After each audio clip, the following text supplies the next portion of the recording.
Muchas bendiciones, familia. Dios me los bendiga en esta preciosa mañana. Bienvenidos al día 166 de la Biblia en un año. Hoy vamos a estar leyendo Primera de Reyes 14, todo el capítulo, Primera de Reyes 15, del 1 al 24, Hechos 10, del 1 al 23, Salmos 133, del 1 al 3 y Proverbios 17, del 7 al 8. Y hoy vamos a estar hablando un poquito lo que dice la palabra acerca del libro de los Hechos y vemos cómo aquí Pedro es enviado a casa de Simón, un curtidor.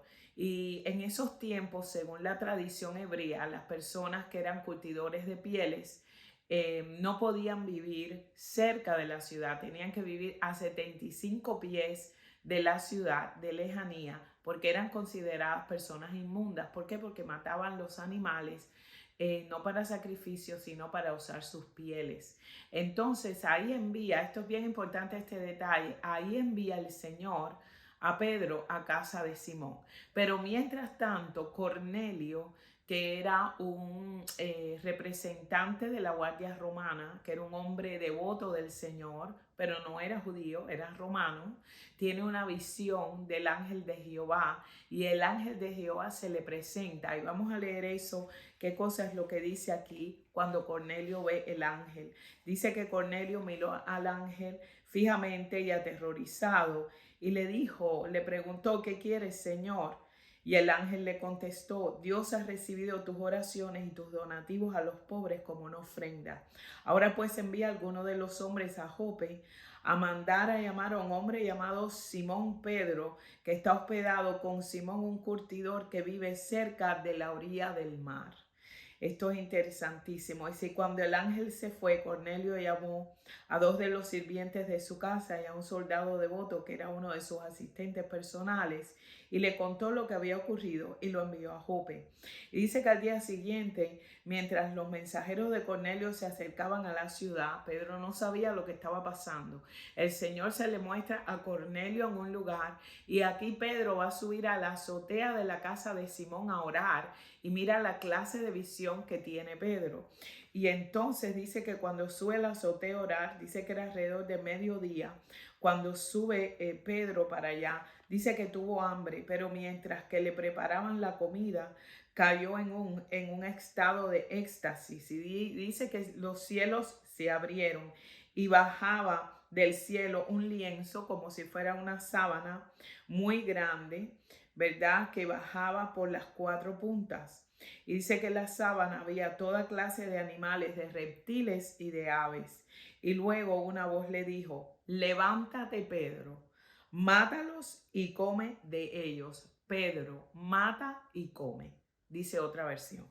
Dice: no, Señor, dijo Pedro, jamás he comido algo que nuestras leyes judías declaren impuro e inmundo.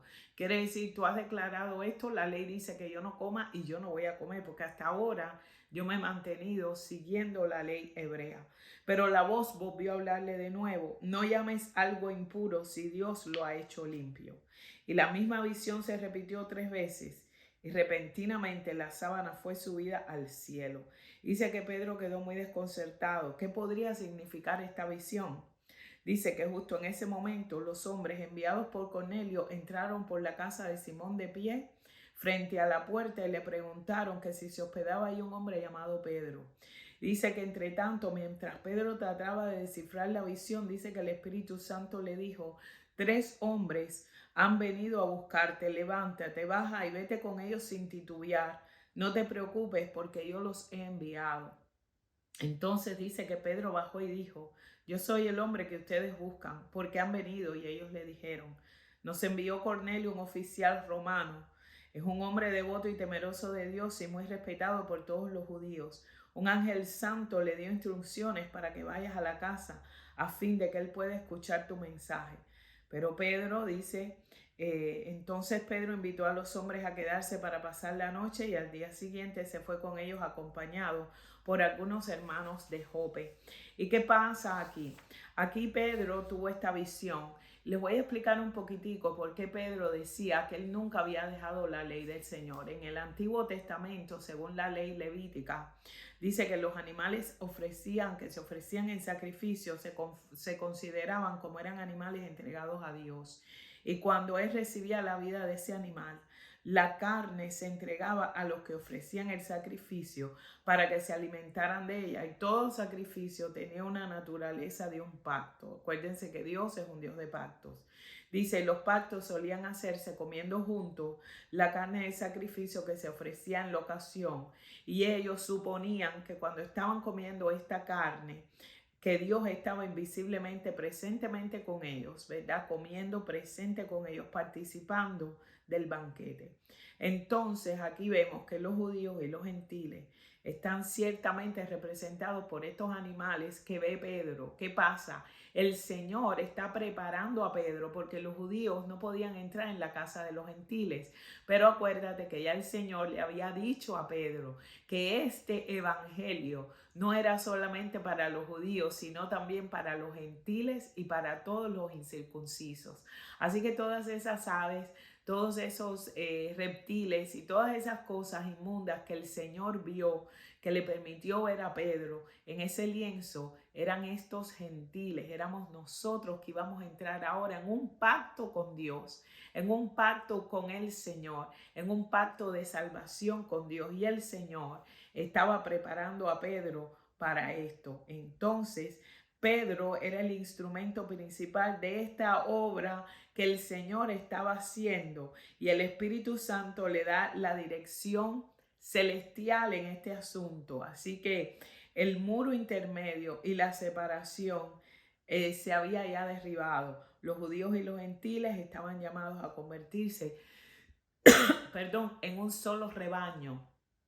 Y aquí es donde vemos con un solo pastor que iba a ser Jesucristo. Y aquí vemos cómo Pedro entiende ahora la revelación. Y vamos a ver mañana qué sucede en el libro de los Hechos. Pero ya el pacto de la salvación para los gentiles había llegado. Y Pedro era ese instrumento. Y le dijo, levántate. Levántate porque ya está preparado el bendito sacrificio. Ve y ofréceselo a Dios, y que tu alma se alimente de los frutos de su misericordia y bondad, al mostrar así su bondadoso designio de salvar a judíos y gentiles, mostrándoles a un Cristo crucificado. Así que tú y yo somos más que bendecidos en esta hora, que el Señor quiso abrir esa brecha para traernos a nosotros y darnos salvación y vida eterna. Así que quédate con nosotros mañana para seguir disfrutando de esta palabra de Dios. Y acuérdate, el Señor siempre le muestra al hombre en visiones y después le está hablando mutuamente, o le está hablando al mismo tiempo a otra persona que va a venir a hacer ese cumplimiento en tu vida. Así que tú sigue orándole al Señor y levántate todo tiempo buscando al Señor, que Dios siempre te va a dar revelación de tu palabra, pero siempre recuérdate que Dios trabaja a tu favor y tú eres un instrumento en las manos del Dios Todopoderoso. Lo que Dios dijo que se iba a hacer en tu vida se va a cumplir, y a la misma vez que tú estás siendo obediente a cumplir ese cumplimiento que Dios tiene para ti, ya el Señor está moviendo a personas en otro lugar, circuncisos, incircuncisos, creyentes o no creyentes, para que la obra de Dios se lleve a cabo, porque nuestro Dios trabaja en formas misteriosas, pero su palabra y su propósito siempre se cumplen. Así que el Señor me los bendiga en esta mañana. Nos vemos mañana, familia. Dios me los bendiga. Bye bye.